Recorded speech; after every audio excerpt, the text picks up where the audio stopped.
ಇನ್ನು ಮಗದೊಂದು ಕಡೆಯಲ್ಲಿ ಎಐಸಿಸಿ ಅಧ್ಯಕ್ಷ ಮಲ್ಲಿಕಾರ್ಜುನ ಖರ್ಗೆ ಅವರನ್ನ ಮಾಜಿ ಸಚಿವ ಸತೀಶ್ ಜಾರಕಿಹೊಳಿ ಭೇಟಿಯಾಗಿದ್ದಾರೆ. ಆದರೆ ಇವರು ಭೇಟಿಯಾಗಿರುವಂಥದ್ದು ಕೆಪಿಸಿಸಿ ಅಧ್ಯಕ್ಷ ಪಟ್ಟ ಹಾಗೂ ಸಚಿವ ಸ್ಥಾನಕ್ಕಾಗಿ. ಅಂದರೆ ಎರಡೂ ಕೂಡ ನನಗೆ ಕೊಡಬೇಕು. ಹೈಕಮಾಂಡ್ನ ವಾದ ಏನು? ಇಲ್ಲ, ಒಬ್ಬ ವ್ಯಕ್ತಿ ಒಂದೇ ಹುದ್ದೆ. ಆದರೆ ಸತೀಶ್ ಜಾರಕಿಹೊಳಿ ಅವರು DK ಶಿವಕುಮಾರ್ಗೊಂದು ರೂಲ್, ನನಗೊಂದು ರೂಲ್ನ ಅನ್ನುವಂಥ ಪ್ರಶ್ನೆಯನ್ನ ಮಾಡಿದ್ದಾರೆ. ಹೀಗಾಗಿ ಎರಡೂ ಕೂಡ ನನಗೆ ಕೊಡಬೇಕು. ಒಂದು ಕಡೆ ಸಚಿವ ಸ್ಥಾನನೂ ಕೊಡಬೇಕು, ಇನ್ನೊಂದು ಕಡೆಯಲ್ಲಿ ಕೆಪಿಸಿಸಿ ಅಧ್ಯಕ್ಷ ಸ್ಥಾನವನ್ನು ಕೊಡಬೇಕು ಅನ್ನುವಂಥ ಬೇಡಿಕೆಯನ್ನ ಇಟ್ಟಿದ್ದಾರೆ.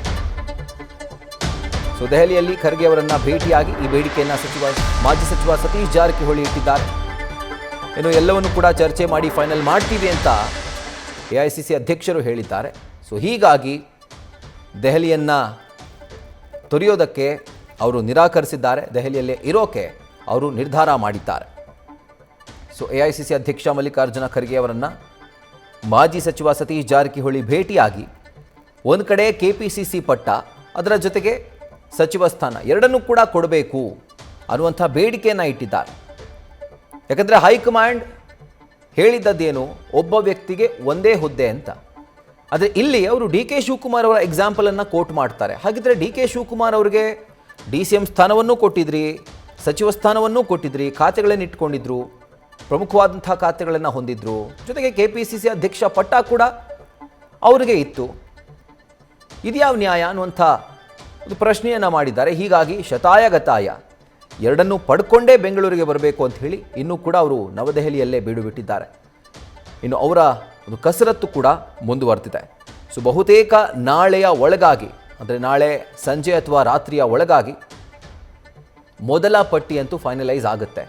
ಯಾವೆಲ್ಲ ಸಚಿವರು ಬುಧವಾರದಂದು ಪ್ರಮಾಣ ವಚನ ಸ್ವೀಕಾರ ಮಾಡ್ತಾರೆ ಅದೆಲ್ಲವೂ ಕೂಡ ಫೈನಲೈಸ್ ಆಗುತ್ತೆ. ಸೊ ಅದಕ್ಕೆ ಸಂಬಂಧಪಟ್ಟಂತೆ ನವದೆಹಲಿಯಲ್ಲಿ ಈಗಾಗಲೇ ಬಿರುಸಿನ ರಾಜಕೀಯ ಚಟುವಟಿಕೆಗಳು ನಡೀತಾ ಇದ್ದಾವೆ. ಒಂದು ಕಡೆ ನಿರ್ಗಮಿತ ಮುಖ್ಯಮಂತ್ರಿ ಸಿದ್ದರಾಮಯ್ಯನವರು ತಮ್ಮದೇ ಆದಂಥ ಆಪ್ತರ ಪಟ್ಟಿಯನ್ನು ಹೊಂದಿದ್ದಾರೆ. ಅದನ್ನು ಹೈಕಮಾಂಡ್ ನಾಯಕರಿಗೆ ಕೊಟ್ಟಿದ್ದಾರೆ. DK ಶಿವಕುಮಾರ್ ಅವರು ಕೂಡ ತಮ್ಮ ಆಪ್ತರ ಪಟ್ಟಿಯನ್ನು ರೆಡಿ ಮಾಡಿಕೊಂಡು ಅದನ್ನು ಕೂಡ ಹೈಕಮಾಂಡ್ ನಾಯಕರಿಗೆ ಕೊಟ್ಟಿದ್ದಾರೆ. ಸೊ ನಾಳೆ ಹೈಕಮಾಂಡ್ ಜೊತೆ ಒಂದು ಮಹತ್ವವಾದಂತಹ ಸಭೆ ಇದೆ. ಆ ಸಭೆಯಲ್ಲಿ ಯಾರೆಲ್ಲ ಸಚಿವರಾಗ್ತಾರೆ ಅನ್ನೋದು ಗೊತ್ತಾಗುತ್ತೆ, ಫೈನಲೈಸ್ ಆಗುತ್ತೆ. ಇದರ ಕುರಿತಾಗಿ ಡೀಟೇಲ್ಸನ್ನು ಕೊಡ್ತಾ ಹೋಗ್ತಾರೆ ನಮ್ಮ ಪ್ರತಿನಿಧಿ ಹರೀಶ್. ಒಂದು ಕಡೆ ತಮ್ಮ ಆಪ್ತರಿಗೆ ಸ್ಥಾನಮಾನ ಕಲ್ಪಿಸಬೇಕು ಅನ್ನುವಂಥ ಕಸರತ್ನಲ್ಲಿ ಉಭಯ ನಾಯಕರು ಕೂಡ ಇದ್ದಾರೆ. ಸೊ ಎಲ್ಲೋ ಒಂದು ಕಡೆ ಇದರಲ್ಲಿ DK ಶಿವಕುಮಾರ್ ಅವರು CM ಆಗ್ತಾ ಇರೋದ್ರಿಂದ ಅವರ ಆಪ್ತರಿಗೆ ಹೆಚ್ಚಿನ ಅವಕಾಶ ಸಿಗುವಂಥ ಸಾಧ್ಯತೆ ಇದೆಯಾ ಅಂತ. ಅದರ ಜೊತೆಗೆ ಸತೀಶ್ ಜಾರಕಿಹೊಳಿ ಅವರ ಕಸರತ್ತು ಎರಡು ಹುದ್ದೆನ ಪಡಿಬೇಕು. ಒಂದು ಕಡೆ ಕೆಪಿಸಿಸಿ ಅಧ್ಯಕ್ಷ ಪಟ್ಟ, ಮಗದೊಂದು ಕಡೆಯಲ್ಲಿ ಸಚಿವ ಸ್ಥಾನ, ಇದು ಈಡೇರುತ್ತಾ ಅಂತ? ರಾಹುಲ್, ಬಹಳ ಮುಖ್ಯವಾಗಿರುವಂತದ್ದು ಬುಧವಾರ DK ಶಿವಕುಮಾರ್ ಅವರು ಮುಖ್ಯಮಂತ್ರಿಯಾಗಿ ಕೂಡ ಪ್ರಮಾಣ ವಚನ ಸ್ವೀಕರಿಸ್ತಾರೆ. ಅದಕ್ಕೂ ಮೊದಲು ಈಗ ಹೈಕಮಾಂಡ್ ಮಟ್ಟದಲ್ಲಿ ಸಚಿವ ಸಂಪುಟ ರಚನೆಗೆ ಸಂಬಂಧಪಟ್ಟಂಗೆ ಕಸರತ್ತು ಕೂಡ ನಡೆಯುತ್ತಿದೆ. ಇವತ್ತು ರಾತ್ರಿ ಪ್ರತ್ಯೇಕವಾಗಿ ಅಂದ್ರೆ ಸಿದ್ದರಾಮಯ್ಯ ಮತ್ತೆ DK ಶಿವಕುಮಾರ್ ಜೊತೆ ಪ್ರತ್ಯೇಕವಾಗಿ ಹೈಕಮಾಂಡ್ ನಾಯಕರು ಸಭೆಯನ್ನ ನಡೆಸಿದ್ದಾರೆ. KC ವೇಣುಗೋಪಾಲ್ ಅವರ ನಿವಾಸದಲ್ಲಿ ಎಐಸಿಸಿ ಅಧ್ಯಕ್ಷ ಮಲ್ಲಿಕಾರ್ಜುನ ಖರ್ಗೆ, ಉಸ್ತುವಾರಿ ಸುರ್ಜೇವಾಲಾ ಜೊತೆಗೆ ಸಿದ್ದರಾಮಯ್ಯ ಮತ್ತೆ DK ಶಿವಕುಮಾರ್ ಅವರು ಪ್ರತ್ಯೇಕವಾಗಿ ಚರ್ಚೆ ನಡೆಸಿದ್ದಾರೆ. ಸಿದ್ದರಾಮಯ್ಯ ಅವರು ತಮ್ಮ ಪಟ್ಟಿಯನ್ನು ಕೊಟ್ಟಿದ್ದಾರೆ. ಮತ್ತೆ ಜೊತೆಗೆ DK ಶಿವಕುಮಾರ್ ಅವರು ಪ್ರತ್ಯೇಕ ಸಭೆಯಲ್ಲಿ ಅವರು ಕೂಡ ಒಂದು ಪಟ್ಟಿಯನ್ನು ಕೊಟ್ಟಿದ್ದಾರೆ. ಸೊ ಸಚಿವ ಸಂಪುಟ ಯಾವ ರೀತಿ ಇರಬೇಕಾಗತ್ತೆ, ಯಾರನ್ನೆಲ್ಲ ಸೇರ್ಪಡೆ ಮಾಡ್ಕೊಳ್ಬೇಕಾಗತ್ತೆ, ಮತ್ತೆ ಕೆಪಿಸಿಸಿ ಅಧ್ಯಕ್ಷ ಸ್ಥಾನ ಯಾರು ಕೊಡಬೇಕಾಗತ್ತೆ, ಜೊತೆಗೆ DCM ಹುದ್ದೆ ಸೃಷ್ಟಿ ಮಾಡಬೇಕು ಬೇಡವಾ ಅನ್ನುವಂಥ ವಿಚಾರವಾಗಿ ಇವತ್ತು ಚರ್ಚೆ ನಡೆಸಿದ್ದಾರೆ. ನಾಳೆ ಮತ್ತೆ ರಾಹುಲ್ ಗಾಂಧಿ ಅವರ ನೇತೃತ್ವದಲ್ಲಿ ಮಹತ್ವದ ಸಭೆ ನಡೆಯುತ್ತೆ. ಇವತ್ತು ನಡೆದಿರುವಂತಹ ಸಭೆ ಅಪೂರ್ಣ ಆಗಿದೆ.